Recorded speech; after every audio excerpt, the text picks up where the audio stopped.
Assalamu alaikum duraan dursee akkam jirtan fayyaa keessanii mube galatoomii viidiyoo kana dhugaa rabbi dubbachuudhaaf ati dhuguma nama hawaasaaf quuqamu nama yeroo kamuyyuu rakkinna hawaasaa bira dhaabatudha. Hedduu onni irraa si galateeffadhaan. Gaafa takka jedhee viidiyoo kana argee jalqaba irratti feesbuukaa fi tiktookii illee poostii godhee ture. Tiktookiidhaan dhaabbanni tiktookii qabee viidiyoon sun akka namni tokko hin argine godhan jechuudha. Gama biraatiin ati ammoo ulfinnatu si mala kabajamuu qabda Mubaarak. Haadha jechuun nuuf waan itti qoosuu hin qabnedha. Dubartiin bar obboleettii teenna, haadha teenna, haadha warraa keenna. Kabajatu isin mala. Ilma namaa tokko ani qaama seeraa yoo ta'e maaf hattee namni wayita siin jedhu beela'ee hate rakkadhee hate nama jedhu tokko adabuunuus hin barbaachisu. Boqqolloo mataa lama bar sangaan hanne qabeenya biraan hanne. Waan kanarratti jechi isaan jedhanii dubartii sana akkasitti dararan sun nama sammuun isaa yaaddu nama humaanitii namummaa qabu ka bineensa ta'e malee namni ittiin dhagaamne hin jiru. Namni kana deeggaru hin jiru qaama mootummaa keessas qaama kana deeggaru tasuma jiraachuu hin qabu ilma namaatii sun bineensa malee. Bineensi bineensa har'a bineensuu garaa siinaa bar.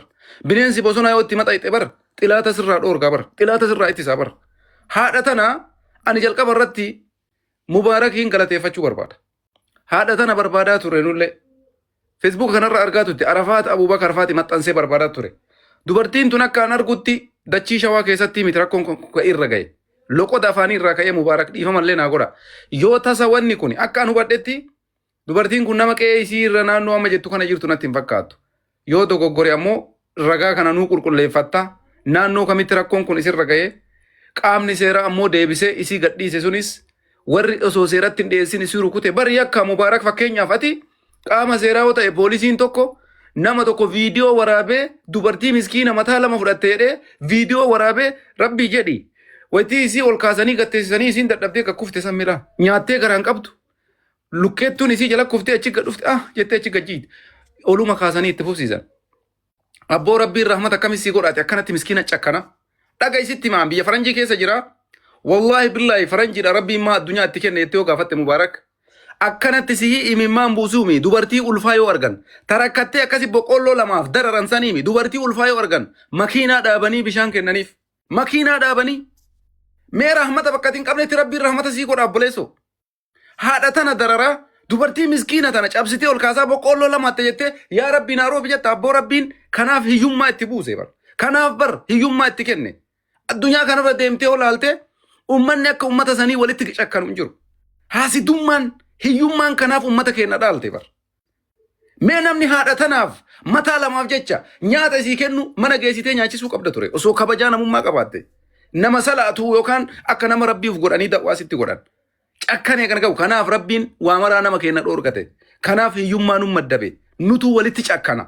Nutuu garaa walitti jabaata. Nutuu waan xiqqoodhaaf mee haadha tana osoo haadha qabdu akkamiin miidiyaa irra fiddee ushaappii dalaysiisaa caccabsitee haadha tana ijoollee daa'imman wajjin isii rakkattee rakkinna kana isii mudate dabaltee maa kennitee fi maan gorsin ayyootiyya yoo beelofte anat deeggarsa sii gaafata. Maa waan Mubaarak godhe kanan godhina haati teenatu rakkatte. Ijoollee kana wajjin dalaramaa jirti. Hawaasni Oromoo bal'aan addunyaarra jirtan namni walirra humna qaba. Waan dandeettaniin haadha tana bira nuu dhaabbadhu maaf hin jedhin. Fiddeetiniin namni si jaju hin jiru. Waraana geggeessitee ulaa galaanaa nuu deebifte see taati. Bahara diimaa Itoophiyaadhaaf Oromoof deebifte si fakkaate. Finfinnee Oromoof deebifte si fakkaate yoo haadha ta'e na luqeettuu cabsite miskiina waan nyaattu dhabde ta ilma ofiititti waan afaan keettu dhabde daa'ima isiitiif rakkattu kararra gabbaaftee jilbifachiiftu. Eenyu si jaja kanarratti? Ol'aantummaa seeraa kabachiisuuf kana goote. Odoo dhugatti seera beeytee ati qaama seeraatti xiyyitee haati tun waan nyaattu hin qabdu mootummaan deeggarsa godhuufi qaba raashina kennuufi qaba jettee gaafachuufi qabda ture jechuudha. Kanaafi Mubaarak ulfaadhu kabajaa guddatu siin mala ammallee rabbiin hawaasa kana keessa si kaa'ee hawaasa kana rakkataa kana bakka maraa fuuftee rakkoo kumaatama baaftee ka du'a itti murteessan du'aa baraarte ka lubbuu isaa irratti murteessan du'aa fuute har'allee haadha tanaaf akka ati waan gaarii gootu an abdii qabaa rabbii gaditti sirraa ammallee taanaan ammallee du'aa isii godhuu qaba uummanni Oromoo guddaa xiqqaan si eebbisuu qaba. Wallaahi billaahi nama akka keetii gabbu'ee hawaasa keessa miskiina tajaajilu rakkina miskiita imimmaan buusu kuni saba kam keessa iyyuu sa'aatii kanatti hin argamu. Kanaafuyyuu ulfinnatu siin mala namoonni haadha tana irratti yakka kana raawwatan nuti amantiidhaan obboleessoo ani biyya faranjii keessa ta'a takka Ahmad ati muslima jedhee namni ofirraa na dhiibe hin jiru. Maal barbaadda? Maal sii goona? Maal rakkatte? Jedhanii nu gargaaranii bar. Ati biyya keessatti haadha tana maskala isii nuti bar amantiin kee keeti namummaadha humanitiidha malee ilma namaa irraa eeggamu. Kanaaf jecha wanta nama Mubaarak sitti dhaammadhu tokkoffarratti warri biyya keessa jiru yakkamtoota kana qaama seeraas yoo ta'e seeraan gaafatamuu qaban. Dubartiin tun yoo badiyyuu qabaatte yoo qaramaan si jabaatee cakkantichi jechuu achi jilbiifachiiftu san waajjira seeraa keessatti dubartiin kun kana balleessitee seera kennuu qabda. Seerri adabee dhiisee sun ajandaa keetii miti. Ati abbaa seeraa yoo taatellee jechuudha. Ani gaafuma viidiyoo san arge namoonni kun seera dhiyaachuu qaban. Jarri kun yakkamtoota. Yakkoota akkanaa irratti mootummaan bilchiginaa gadi fageenyaan balaaleffata. Dhugaa sitti hima. Lootee seentuun hin jirti mootummaa keessa. Ka uummata dararu guutee jira. Qaama isaa da'oo godhatee, aangoo isaa da'oo godhatee, silxaana isaa da'oo godhatee ka hawaasa dararuun jira. Garuu haadha warraa tanarratti dubartii tanarratti qaamni mootummaallee kana deeggaru hin jiru. Kanaafuu namoonni kun akka seera dhiyaatan jalqaba irratti ni gaafanna. Lammaffaa irratti Mubaarak haadha tana naannoo isii rakkoon itti mudate kana hawaasaaf akka isiin ifa gootu.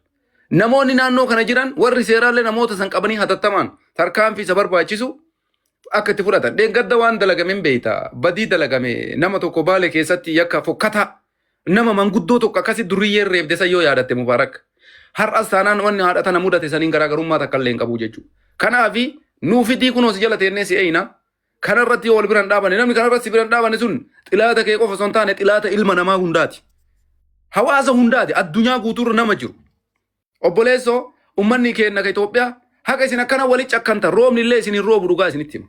Kafa caafattanis seeraan isin hin biqilu. Midhaan gayaallachii keessan irraan galfattan. Haqa isin walitti cakkanuu dhiiftanitti. Haqa isin miskiina dararuu dhiiftanitti. Haqa isin miskiina azabuu fi ibiddatti qabuu dhiiftanitti isinii sin roobu yoo isinirree roobe biqilaan keessan seeraan isin hin bahu. Maaliif jennaan Rabbiin onnee keessanii fi waanyoo isin wal waanyitaan argaa jechuudha. Maal abboo guddaa dhabame beeka dhabame ulamaa dhabame biyya san keessa warri isin bar mujrima munaafiqa isin jettaniin kuni humaanitii ilma namaa irratti abbaa jannataaf azaaba galchu san Rabbitu beeka. Yeroo tokko ani musliima ofiin jedhee of dhaada. Na caalaa warri jannata galu warruma isin kiristaana marri jettaniin kan dhugaa Rabbi sitti hima. Maaliif jennaan amantii isaanii tuyyuu amantii kiristaana jettee laalta maleeti namummaa irratti gara laafummaa irratti qarqaarsa ilma namaa irratti ummata kana namni ga'u hin jiru. Nuti mujrimoota akka jirrutti garuu akka nama wanni itti deemnaa jechuudha. Kanaaf namummaan hin dursa. Kanaaf warri biyya keessa jirtan yakkamtoota kana seeratti akka nu dhiyeessitan abbaa fedhe yoo ta'an obboleessi kiyya badii kana yoo dalage Mubaarak wallahi adabbii seerri isaa kenna irratti seera faana jira. Ka garaa kiyyaa wajjin dhaladhe naannummaa dhiisati garaa kiyyaa ka ba'e haadha tana yoo obboleessi kiyya darare ragaan ol ba'ee kun obboleessa ebaluuti adii yoo fidan wallahi waan an seerri itti murtees anis seera faana jira jechuudha. Eenyummaanuu cakkaanyi akkana nama barsiisuun qabu. Kanaaf Mubaarak galatoomii hawaasni kennas waan kana Mubaarak hin faana dhaabbadha haadhatee na tana maqaa itti godha. Isii har'a abbaa warraa isii badheeggatee biraa deemi. Ijoollee isii quban qabu. Daa'imman waliin. Haadha jechuun laali mee bar. Haadha jechuun laali. Haati haadha Mubaarak. Abbaa warraa si dhalchee akka barbaadeessi biraa kuta. Isiin garuu laali mee ijoollee isa wajjin kuftee cabdee ka'aa jirti. Ijoollee isa wajjin har'a waan nyaattu dhabdee jennaan ijoollee ofiitii boqqolloo mataa lamaa hatte. Boqqolloo mataa lamaatiif luqqeettu isii caccabsan. Namni isii waan nyaattu kenne. Namni isiidhaaf waa godhe hin jiru. Kanaafi hedduu ulfaadhu ammallee kabajamii duratti Rabbi si haa oofu akka ati miskiina gargaartu Rabbiin si faana jira. Nutillee kanarratti si faana jirra. Kaleessallee akkuma siin jedhe waa'ee kee hawaasa bal'aa beeka. Namummaalleen kanuma hedduu galatoomii siin jechuu barbaadeeti. Jala kana teennee waan itti jiru haati dubartiin tunis waan isiin himattu hawaasa kanaa qulqulleessi akkaawuntii isii qopheessii fi diyaaspooraan biyyoota garaagaraa keessa jirtan. Warri Rabbiin addunyaa kana isinii kenne. Rakkina qabeenyaan qabdan rakkina wanni hin qabdan. Kanaaf bakka jirtanirraa kunoo Mubaarakiin argaa jirtan nama 6,000 as jira. Waan dandeessaniin haadhatee na tana bira dhaabbadha. Dhalattuu naannoo Shawaati ammaaf immoo kan isin jiraattu eessa? Godina Baalee aanaa Dalloomannaa ganda jirre. Amma kan isin jiraataa jirtu naannoo Baalee keessatti. Taateen kun kan inni ta'e Ahmad naannoo Baalee keessatti. Ani loqotaan beekenis loqotuma isiitiin. Akkaawuntii bantanii baankii keessanii?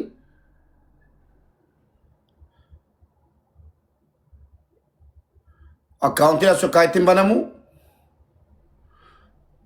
Ookee akka gootu dhiisi nama barbaaddanna ijoolleen siisii waliin jiru amma. Ijoolleen daa'immanoo. Bakka deebisaa akkaawuntiitti barbaadna kan nama tokko ustaazibsaa ta'us kan nama tokko fudhanna. Deebisaa amma gargaaramuu qabu gatii ta'eef. Kalas nama amanamu tokko maa guute kan nu beenu yuudan jira akkaawuntii nama amannu tokko fudhanneeti irratti gargaarra isinuu fiduu keen barbaada deebi'e daa'ima biratti deebi'e ijoollee biratti deebi'a. Ammuma mootoraan nan kaffalaan akkaawuntii kee keessaan naa ergi. Amma deebi'a kalas. Miskoola naa godhi deebi'i. Amma deebi'a kalas deeqaa kudhan eega. Akkaawuntiin amma banamee amma kennamu akka duraaniitti miti jedhanii adeebitu akkaawuntii ustaaza nama tokko fudhannee sinii galee nama amanamaa hawaasni amanu tokko fudhannee እንደውም ማለቅኒ ጉዳይ ወልቲ ቀመሜ ገፈሜ ተከነም ገርጋርሰ ዳበታ ኢኑማዩ ማነ ኢራጃራ ዮ ነሙማ ቀባተን ያደ ከሰኒ ከበጀ ቀባተን ሃዳ ረከቴ አባ ካኒ ኢራ ኢትራዳ ቼኬ በዲ ዲራ ካኒ ሞገታ ዮርከሄ ቱሙ ዲራ ከሚለም ቶኝኒ ዱበርቲሩ ማቹዳ ከሶት ዱበርቲዳ ሃዳ ሲኒ ጋር hundi keenya birrii kuma tokko tokko namni kuma jaan kun birrii kuma tokko tokko yoo buufneef wanni siin hattu iyyuu hin jiru qansiraa sana keessaa baafna qansiraan naga hudidee ijoolleen natti boocheette garaa siin nyaataa dhuftu laaltu wallaahi dhiiga yoo siin hin boonne jechuudha. Tinaasaan ture kan namaa kaasee jechuudha. Boo'ee dadhabeen viidiyoo meeqa waraabee balleesse gadhiisuu jedha jechuudha. Naa dubbatamuu didee wallaahi dhaasiin dubbachuun dadhabe. Ngodamu kun lakkii dura dhaabanna biyya biraan jiru amma Dubaay Itoophiyaa lamaffaadha. Wanni barbaade nattabuu malee balaan jechuudha. Hin callisu abadan na callisiisu. Qaama seeraa gatii ta'eef dubartii akkana hayyee namni marfeetes namni konkolaataates hattuudhaa jennu tole innis hin daa'imaaf jecha rakkattee dhattee boqqolloo muka lama caffattee qabamte yakkaa jennu. Yakkamaan tokko geeffamee mana hidhaatti mana murteetti dhiyaatetti murama moo haga abbaan himatetti isaa haga abbaan boqqolloo sanaa himatetti. Fakkeessitoonni jechuudha. Uummanni naannoo Baalee immoo uummata quufaan beekamu. Boqqolloo qabaataa maa boqqolloo muka lama caffatte jedhee dhaqee kissiitti hin banne naa mana xumura isaa walumaan laalla. Kissiitti banee hin jenne miidiyaadhumaaf barbaadaniiti kai tu kisitti baname man gaddifamtu mana murtee dhiyaatte jechuudha.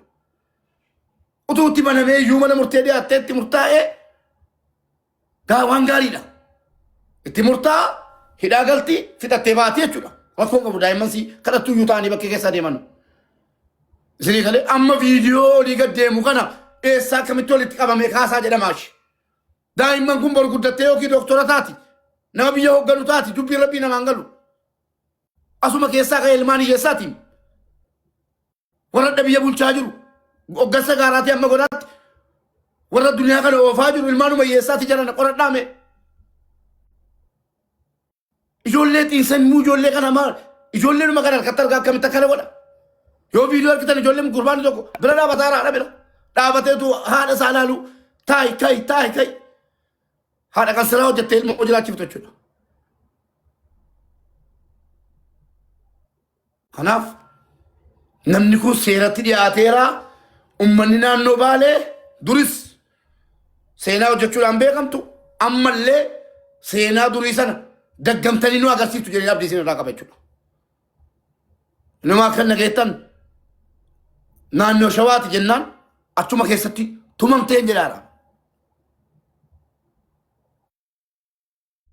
Video akka dhaga'e laale ati rabbi si fide wallahi dhugaa sitti hima. Nuti loqoda nama kennaan beeyna. Awanti kun akka Baaleen keessa raawwatame jalqabumaan beeke. Video kiyya laali Facebook guyyaa lama sadii dura posti godhee namoonni kun akka seera dhiyaatan jedhee maxxansee ture. Ummata keenya Baaleetiif dhaamsa takka qaba Mubaarak. Namoonni yakka dalagan yakkamaadha. Ulamaa'ota keenya ka Baalee manguddoo keenya ka Baalee abbootii seeraallee taatanii qaama kamuyyuu jechuudha. Hawaasni keenya wal gorsuu qabdan. Manguddoon keenya gabbaatanii miidiyaadhaan labsuu qabdan. Wanti kun lammaffaa nutti deebi'ee beeka. Dheengadda manguddoo tokko roobeen keessatti waan isa godhan beektaa abboo rabbii jedhi. Haala saniin ijoolleen garaagaraan gortee xiffiidhaan hattuu jettee ariitee maaltu nu mudate warra Baalee. Safuu cabsaa jirra. Aadaa kaleessa abboonni keenya hin qabne waan kaleessa Baalee keessatti hin taanetu tattahaa jira. Uummanni kun gorfamuu qaba. Ijoolleen lafaa dhufaa jiran kun gorfamuu qaban. Jarana nam tokko yoo waa balleesse zabana kanatti miidiyaa irratti baasuun hin barbaachisu. Yakkamaa yoo taate seera dhiyeessanii seeri nama san gaafata. Yoo garaayyuu cakkantee kassafte. Viidiyoo waraabdanii lallabdanii amma nama boqqolloo lama hate. Dheengadda manguddoo sanattuu jedhanii akkasii garafanii coraan nurra du'ee osoo inni jiru. Amma kunoo deebisanii daa'ima wajjin haadhatana. Waytii jarri akkas godhan ani sagalee maafi viidiyoo isaa raasanii hin beeke. Naannoo kam akka ta'ee fi bakka kamitti akka jarri godhan hin beekne. Garuu wanni sun akka Baalee keessatti taate rabbiin si kakadhaa loqoda jecha jarri afaan takka dubbatanii hin beeke. Ati bar naannoo kee wallaaltu Mubaarak osooma fedhe ta'e. An ummata Tuulamaatii fi loqoda Tuulamaa Harargee Wallaggaa fi Jimmaa garaagarummaa isaa beekamaa jirta. Kanaaf jecha ummata keenya Baalee ulamaa'ota gugurdaan gadi bayaa hawaasa keenya kana lallabaa miidiyaadhaan. Ijoollee safuu cabaa jirtu. Abbootii seeraa safuu cabsaa jiran. Kanama dararan. Yakkamaa yoo ta'ellee anaa miti keessa gaafatu. Anaa miti shaappii keessa dalaysiisu. Kun amma hojii milishaatiin lemmi. Milishaa yoo taate nama dararee viidiyoo waraabi jedhee namni ayyama isaa godhe hin jiru. Yakka yoo qabaatte seera dhiyeessii to'adhuudha. Nagaa eegiidha. Kun ammoo seera cabse mataan isaa yakkamaadha jechuudha. Kanaafi ani dhaamsi dhaamu akka Baaleetitti ulamaa'onni keenya manguddoon keenya abbootiin amantii gadi bayaa waan kana lallabaa wanti kun nutti deddeebi'ee jira. Salphinna kun waan Baalirraan eeggamne jarana ummanni dhufee nu keessa hoo jiraate miskiinni haa dalagatu haa jiraatu fakkeenya haati tuni. Qansiraa maalii dalagattee of bulchiti mee rabbi jedhi humnaa iyyuu hin qabdu waan nyaattu hin qabdu mee humna kamiin qansiraa dalagatti Mubaarak rabbi jedheeti. Mee qansira ma dalagattee jiraatti jetteeti. Mee humna maaliin qansiraa dalagatti dubartiin tun ushaappii takkaaf lama sanuu akkatti morma qabachiisanii ol kaasanii gatteettee lammafarra lafa dhooytee kuftee jiru. Yoo isin rakkatte waa godhuuf yoo hin dandeenye azabuun hin barbaachisu dararuun hin barbaachisu ammoo nama badheerraa dhufee nama keessa jiraatu tokkoof kabajatu isaan mala. Hammataniitiin kunuunsan malee safuu akkanaan cabsan jechuudha. Kanaafi ani dhaamsan dhaamadhu namoota keenya gugurdaa ulamaa'ota Baalee qabdu hayyuu Baalee qabdu manguddoon Baalee qabdu gabbayaatiin labsii labsa amma booda nama tokko irratti badiin akka hin dalagamne. Wanni fokkataan akkanaa akka Baalee keessatti hin deebine jarana Baaleen bar seenaan isin himan seenaa biraati. Har'a ammoo seenaa fokkataa kana maaf gootan namoonni har'a lafaa dhufaa jirtan dhaloonni haaraan kun Baalee biyya jeneraalotaa jedhanii himan. Baaleen biyya qamadii jedhanii himan. Baaleen biyya quufaa jedhanii himan. Baaleen biyya ulamaa'otaa jedhanii himan malee Baalee biyya nama darartu, biyya nama azabtu, biyya nama cakkantu. Kanaan takkaa seenaan ka'een beeku. Hayyuu feete hoo gaafatte Baaleerraa kaasa'u ummata arjaa, ummata rabbi sodaatu, ummata ulamaa'aan guuttame, dachii badhaatuu jedhamtee kaafamti. Ijoolleen har'a lafaa dhufne kun nuti waan rabbi akkana nu godheef hin beeknu. Cakkannee sooshaal miidiyaan kun ammoo yoo itti fayyadamuu hin beekne bineensaa quba qabadhu. Bineensa ati cal jetteetumaan viidiyoon ati achii nama isa waraabdu gaafa addunyaa kana bira ga'e akka ati safuu cabsaa jirtu quba qabadhu. Bakka ati jirtu san homaa sitti fakkaachuu dhabuu danda'a. Dubartii san dararuu siif waan salphaa ta'uu danda'a. Haadha sanitti cakkanuun keessi homaaf homaa si fakkaachuu danda'a. Namni keenya dullaa qabatee nama jeenfaami kunoo mataa keessa uleedhaan nama sheeruma. Garuu viidiyoo namaa miidiyaa irratti sheerumaa yoo baaste atillee sheerumamtaa jechuudha. Gatii kanaaf jecha waan akkanaa kanarraa of qusadhaa. Keessattuu gara sooshaal miidiyaa irratti waan akkanaa irra hin deebinaa please. Miidiyaan maal akka ta'e asumaanuyyuu baradhaa ergaa jedhu dabarfachuu barbaada. Namni biraa namni dubbachuu barbaada yoo jiraate dubbadhaa wanni kun irratti iyyi itti haafufu haadha tana mubaarakaa dhiyeessu deeggarsa barbaachisu akka goonu abdii qabu. Galatooma hawaasa keenya duraan dursa obboleessa keenya mubaarakatis galatoomii aadatis galatoomii yaadni isin kaasaa turtan yaada qalbii nama raasuu nama sammuu qabuudhaaf jechaadha. Baalee miti biyya kam keessattuu yoo wanti akkanaa kun kan raawwatamu taate wallaahi waan silaa ilma namaa irratti raawwatamne keessatti harmee ilmaan Oromoodhaaf ilma Oromoo harkaa qabdu beeloytee haxirii namaa seenteef gochi akkasii irratti raawwatame waan silaa Oromoo keessaa hin baane nama sammuu qabuudhaaf jechuudha. Sanuu akka waan gaarii dalagee gabbaasee jettansa. Isii nyaattee garaa hin qabne ol ka'uu dadhabdee waan hin taate ergitanii jirtan. Ol ka'uu dadhabde. Namni viidiyoo san argee imimmaan irraan buune namni viidiyoo san argee imimmaan hin galaafne haadharraa dhalate hin qabne. Kanaaf Ahmad waa dubbateetti ture kanaadhaa miti kan beekamtu. Gootummaan beekamti, gara laafummaan beekamti, jaalalaan beekamti maleeni ilma namaa dararuudhaan waggaa tokko keessa yoo xiqqaatte wanti kanaa kun deddeebi'aa jira. Eenyullee haa ta'u namni yakka akkanaa kana dalaga itti gaafatamummaa qaba jechuudha. Itti gaafatamummaa qaba. Harmee tanaa miti saba Oromooti miti saba biraallee yoo taate bineensi mukaatu gaafa ilma wajjin gartee shafkii yookaan haxirii namaa seene sirna aadaa Oromootiif duudhaa Oromoo keessatti illee hanga gartee itti bineensa sanii harka nama hidhachiisu jira jechuudha. Kanaaf obboleessa keenya mukaa isii nuuf fidi. Nuti amma barbaannu gargaarsaadhaan illee Kana bichaadhaa miti. Ka amma nuti ijaan agarre kanaadhaa miti. Taateen harmee kanarra geette ka kanaa ol kaameraa duubatu sii irra gaheetu caala jechuudha. Yookaan dhugaa dubbataati. Ta'uu dadhabbuun isii sun yoo tana bakka biraatti tumamtee dhiitamti ajjeefamtee dhuftee ol kaatee gattaa'uu dadhabde qolloo firii lamaa qabattee jechuudha. Wayita isiin ol kaatee gachiiftee ol ka'uu dadhabde waan inni jedhuun agartanii jirtan. Maal gootaa xirii namaa seente maal gootaa achi dhayite jennaan ijoolleen nabbeelee jennaan nama san waan inni jedhuun agartanii jirtan. Namarraa uumamti. Namni haadha qabu namni viidiyoo san ijaan argee imimmaan irraan buune namummaan qabu. Ammalleen yoo namni gabbaatanii harmee tana bira hin dhaabbanne dhugaa kan hin baafne kutaa kamuu ta'u bakka kamuu ta'e haadharraa dhalatte hin qabdu jechuudha. Feetu haati tantee haa jiraattu feetu haa duutu. Hadha yoo tanaa kun darbe akka jettu Oromoon hadhee horii jiruuf soqanii jiran. Yoo hadha tun hafte yoo dhugaan harmee tanaa hin baane boru harmee gartee dhugaa harmee biraatti uffata. Kanaafuu hundi keessanuu gabbaa bira dhaabbadha. Harmee ni gargaara ni gargaara. Bakka feete keessaa dhuftu Oromoo miti.